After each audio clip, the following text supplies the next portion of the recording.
Pagsapit ng gabi sa Isabela City sa Basilan, mas kapansin-pansin ang mga pagbabago sa lugar. So nung huli ako nagpunta ng Basilan, in-advise kami noon na kapag lumubog na yung araw, wag na kaming lalabas kasi baka may problema sa security. Ang kagandahan ngayon, ang laki na ng pagbabago kasi buhay na buhay yung city at pwede kang mag-ikot para i-explore yung kanilang street food. Nabalita ko ay unique din sa lugar na ito. Ano po yung ano dito? Ano yung masarap? Isaw? Ito nga naman manok, deep fried. Sarap yan, sir.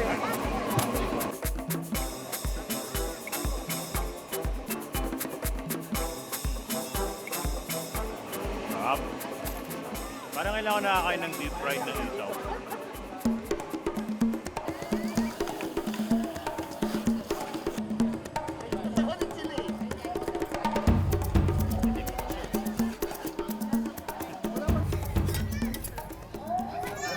Wow! Bagong luto.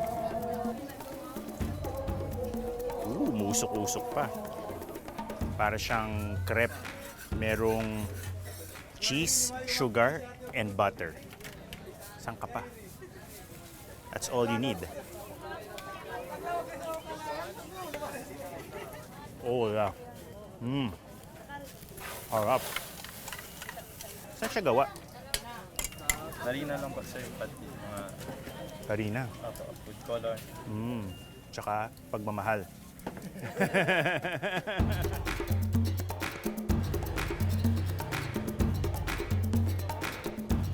Marami sa mga binibentang pagkain, dito lang daw sa Basilan matitikman. Hello, magandang gabi. Ano po ito? Utak-utak, sir. Anong tawag? Utak-utak. Utak-utak? Pwede ko ba tikman? Masarap pa yan? Ito, totoong fish cake kasi gawa talaga sa isda. Sir, sila po ganito sa amin. Sila po. Maraming bumibili. Uy, sarap ah. Approve. It's really good. It's very flavorful siya. Sabi ni ate, ano siya, yung hindi nababentang isda, hinihimay nila, Natitira. yung natitira, no? Hinihimay nila, tapos lalagay nila ng dagdag na mga spices, tapos piniprito. Masarap. Maalala ko to. Very good. Thank you. Mula sa mga kalye ng lungsod, natungo naman ako sa kanayunan. Sa mga lugar na minsang pinagharian ng notorious na Abu Sayyaf Group o ASG.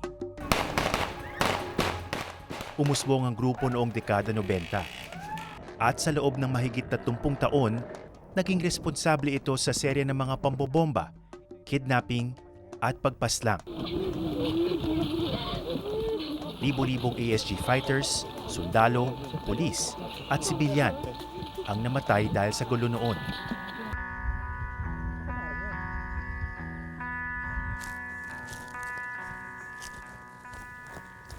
So, loobang bahagi na to ng Pista ng Basilan. Ang tawag nila dito ay Sampinit Complex.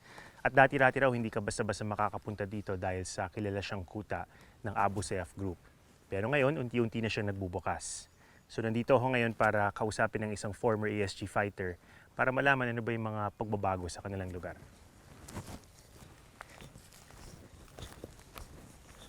Sir Barry. Ano, sir? Oh, Magandang araw po. magandang araw. Nice to meet you, sir. Oo. Kayo po ba ay taga dito talaga? Dati lang pa naka dito. Dito po ako nakapugad dati. Pumupunta dito sa area na ito. Pag pag dumarating yung militar, sigurado nag-ooperate din naman sila dito. Oh, pag umirit, diyan yung nila, diyan sa yung labas nila, yung pasok nila diyan palagi. Dito galing. Oh, diyan galing. Napahinkwento ka na rin ba nun? Oo, meron na. Maraming. Maraming beses. Oo. Nakakatakot yun ah. Maraming nadaanan na, sir. Oo. Kasi tagal na panahon. Ilang taon ka nung una kang sumali? Mga 16 years old po. Hunyo noong nakaraang taon, Formal nang idineklara ng gobyerno na ASG-free ang isla ng Basilan. Ito'y matapos ang sunod-sunod na pagsuko ng mga natitirang miyembro nito. Si Barry, 2018 pa raw tumiwalag sa ASG. Nagtatrabaho na siya ngayon sa munisipyo ng Albarca bilang isang security officer. May mga nakita ka bang pagbabago dito? Oo, malaking pagbabago talaga. Naiba talaga nung wala na yung gera, naiba talaga yung Basilan. Ano yung naisip mo sa panahon na yon ng buhay mo? May pagsisisi ba? O para sa'yo, nagbago lang ang panahon kaya iba na yung ginagawa mo? Kung doon sa pagsisisi, parang hindi naman ako nagsisisi sa mga ano na yon. Kaso lang, nagbabago talaga yung panahon. Kung mali man yun, na naging kasalanan ko yun sa Diyos. Tatanggapin ko yun.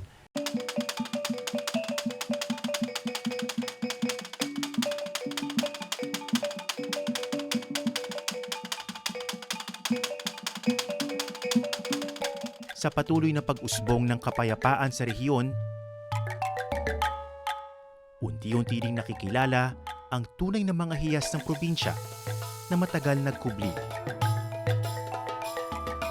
Tulad na lang ng paghahabi ng tenon o ang tanyag na hinabing dela ng mga yakan. Sa isang komunidad sa Lamitan, patuloy na binubuhay ang tradisyong minanapa sa kanilang mga ninuno. Kamag-anakan sila ng namayapang manilikha ng bayan na si Apo Ambalang Ausalin.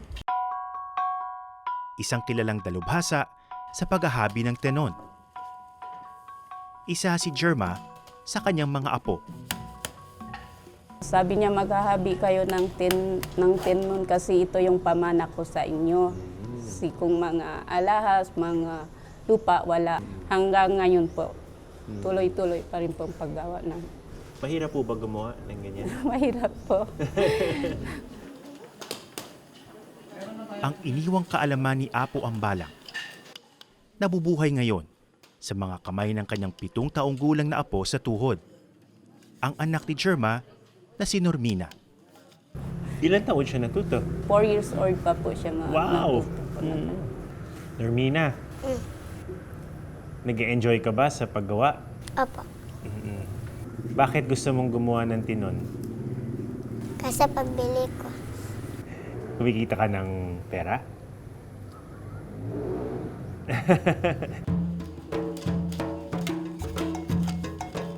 Nang hawakan na ni Normina ang mga sinulid at shuttle o sud, hindi may kakailang biyasa na ang bata sa paghahabi.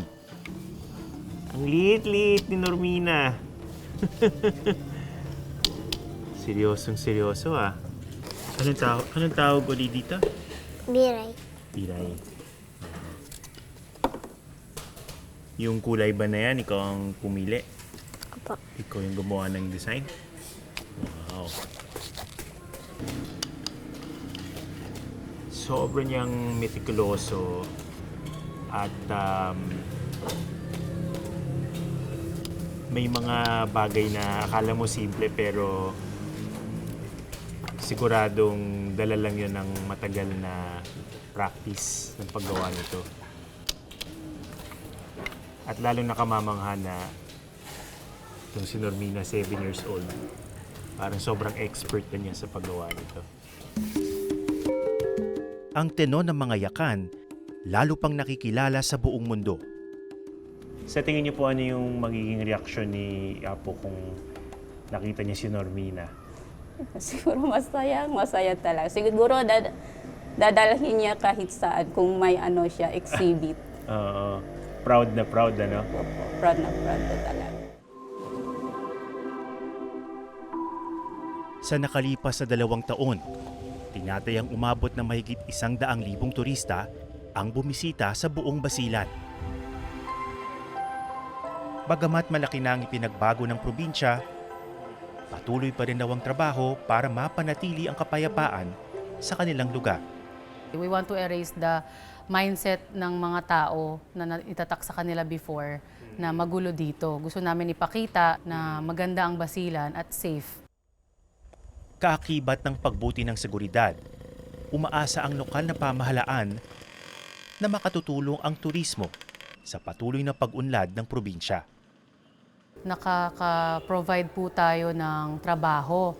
Just like sa mga bangkero natin, yung sa mga tour guides natin, yung mga nagbebenta ng ating mga delicacies, yung weave natin, tulong na rin po yun sa kanila for their income every day.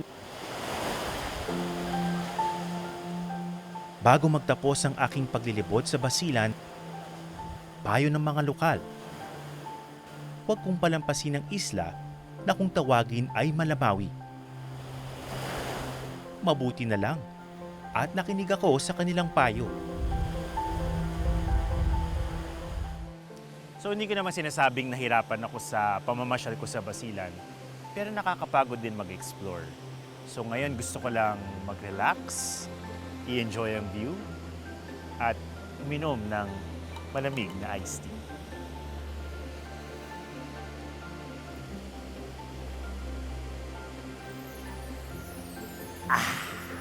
Joke lang.